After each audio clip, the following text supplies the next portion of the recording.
السلام علیکم ورحمۃ اللہ وبرکاتہ۔ مدعا نمبر 3، کیا آپ وسلم کو لکھنا پڑھنا نہیں آتا تھا؟ کیا آپ وسلم امی یعنی ان پڑھ تھے؟ اس پر ہم غور و تدبر کریں گے۔ سورہ اعراف آیت نمبر 157۔ شروع اللہ کے نام سے جو بڑا مہربان نہایت رحم کرنے والا ہے۔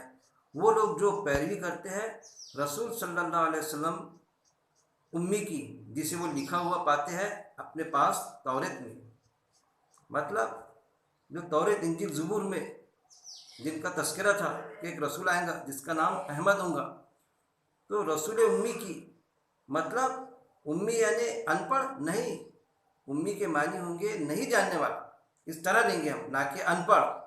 آپ سے سمجھتے ایک کامیاب بزنس مین تھے، ماں خدیجہ رضی اللہ تعالیٰ عنہ نے آپ کو پرپوز کی تھی، بزنس کرتے تھے آپ ان کے ساتھ میں۔ سورہ اعراف آیت نمبر 158۔ سو تم ایمان لاؤ اللہ پر اور اس کے رسول نبی امی پر جو ایمان رکھتا ہے اللہ پر۔ کس پر؟ اللہ پر ایمان لاؤ، رسول امی پر ایمان لاؤ، وہ چیز یہاں پر بیان ہو رہی ہے۔ پھر اللہ نے سورہ جمعہ آیت نمبر 2 میں کیا فرمایا اللہ نے؟ وہی ہے جس نے ان پڑھوں میں ایک رسول انہی میں سے بھیجا، وہ انہیں آیتیں پڑھ کر سناتا ہے۔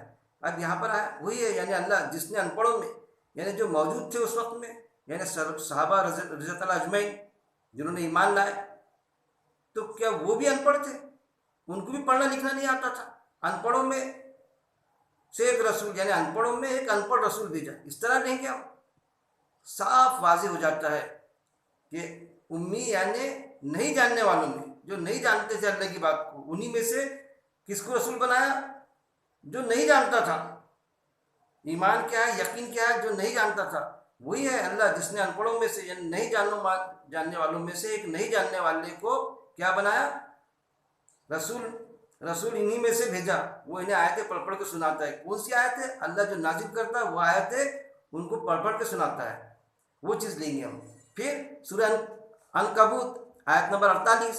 سورہ عنکبوت آیت نمبر 48۔ آپ وسلم کو اللہ کی کتاب لکھنا پڑھنا نہیں آتا تھا، مطلب آپ وسلم کو لکھنا پڑھنا تو آتا تھا، دوسرا حساب کتاب ساری چیز، لیکن اللہ کی کتاب لکھنا پڑھنا نہیں آتا تھا۔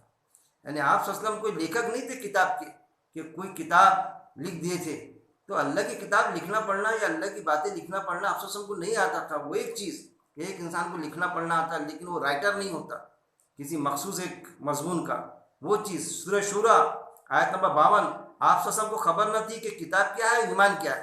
یہاں بھی آپ وسلم پریشان رہتے تھے، غار ہرا میں جاتے تھے، آپ چاہتے تھے کہ اللہ تو ہے، وہی تو ہے جو نظام ہستی چلا رہا ہے، وہی خدا ہے، لیکن اللہ مجھ سے کیا چاہتا ہے؟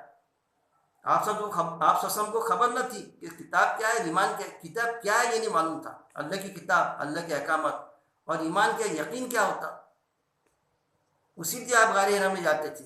تو آپ وسلم کو نبوت ملی جو اللہ کا فیصلہ تھا۔ سورہ نساء آیت نمبر 113۔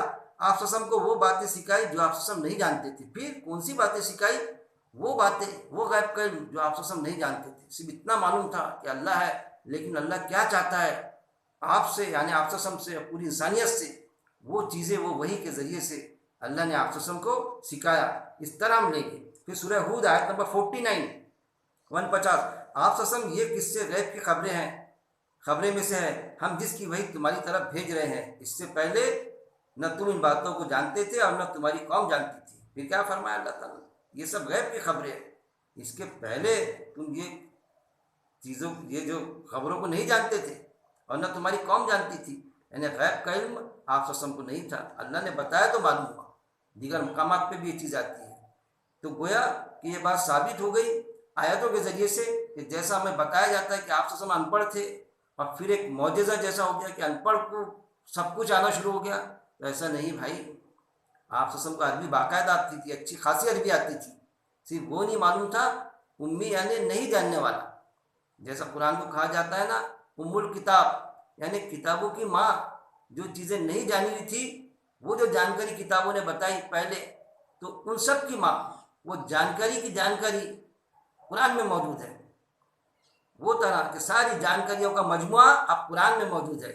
اب تک کے جو بھی جانکاری جو بھی احکامات اللہ کے تھے سارا مجموعہ قرآن میں موجود ہے. جو بھی گائیڈ لیں گے ہم لیں گے قرآن سے لیں گے. یہودی یا عیسائی جو ایمان لائے گا تو اس کا قرآن پہ ایمان لانا ضروری ہے، اور نبی صلی اللہ علیہ وسلم کو آخری نبی ماننا ضروری ہے. اگر نہیں مانتا ہے تو پھر وہ ایمان والا نہیں کہلائے گا. اگر مانتا ہے تو اس کو دوہرا اجر ملے گا. اللہ سے دعا ہے کہ اللہ رب العزت قرآن کو پڑھنے سمجھنے ایک ایک آیت کو اور اس پر عمل کرنے اور موت تک جمع رہنے کی توفیق دے. وآخر دعوانا ان الحمد للہ رب العالمین.